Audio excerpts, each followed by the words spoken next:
Barry E. I'm out of Bennettsville, South Carolina. I'm flying a one-of-a-kind experimental airplane that we built in 2007.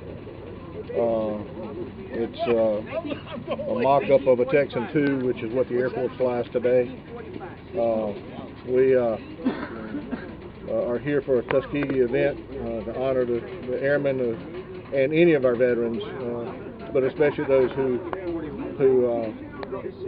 gave their time and their efforts and their lives to support and keep our country free so we could fly these airplanes. And your name again is? My name is Barry E. I own this airplane, and I own the SNJ-6, which is next door here. It's being flown by Jim Zazas. And we're both airplanes are based in Bennettsville, South Carolina. Wow. So we're South Carolinians coming to support South Carolina aviation. Here to get into the flying training program, and I'm one of the early black volunteers who the first letter of rejection said straight out, there are no facilities to train Negroes to fly in any branch of the American military service. Wow. So that did not deter me, especially Negro youth, but all youth get an education. No matter what you do, put aside the football and the basketball and pick up the book. Go as high as you can in education. It benefited me. I got a master's in education as a guidance counselor. I never taught, but I did continue in night school, and because of my master's as a guidance counselor, I was able to get on the staff at the Air Force Academy.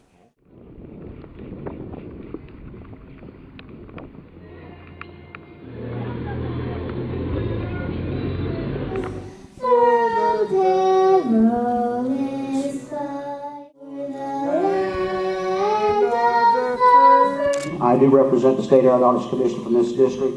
Aeronautics Commission has brought the state airplane, that's that big Teen Aerial in the ramp. It's beautiful, see South Carolina and the United States flag on the tail. I had a full career in the military. I started as 1943. And when I graduated, I was 19 years old, and overseas, 19 years old. Nothing better than be a second lieutenant flying a P-51 over Europe. Those were the days. When I came back and got out in 1946, I went to NYU for 1 year, but I also got married in 47. So that changed things in my life. This, that I talked to a lot of children and or groups of kids and people in colleges and whatnot. And we Tuskegee Airmen as a group, one thing all of us seemed to have in common was education. We loved going to school. It was something accepted we wanted to do. And we applied ourselves once in the various classes that they gave us to do. Any task they gave us, we applied ourselves and felt this is what we're going to do. And we were successful in that respect. So it was just setting a goal and go ahead. Now, I talked to a lot of kids about the military. I grew up in the military. I went in at 18 years old. I took my test at 17. And so I grew up in the military. And I don't know, it's just I felt I can do almost anything. And I kept at it. And I hit some obstacles, but I tried to go around them or find a way through them. I just didn't take necessarily a no for an answer. But that's it, just be persistent. But you've got to have some goal or set some goal. But then some kids are 17, 18, 19, not sure what they want to do. Maybe that's the person who should go in the military. They'll give them something. I had not done my homework as far as the requirements to get into a flying training program, and that benefited me in that I didn't know they didn't want my services.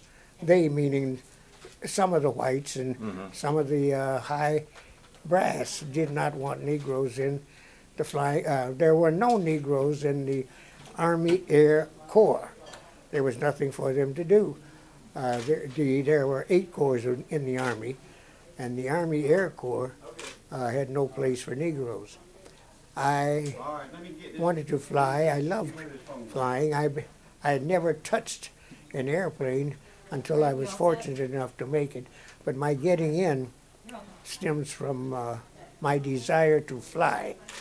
I used to build model airplanes, and I was reared in Cleveland, Ohio. I was born in New York City by act of my grandmother leaving the South and going north for economic reasons and to avoid the treatment that she was receiving in Alabama. My mother and father went north when I was about to be born, I understand, so that I could be with my mother during my birth. That's how I happened to be born there. But my mother was fortunate enough to have finished high school in Alabama, and she, as a high school graduate, was teaching other Negro children, so that my family was not affluent.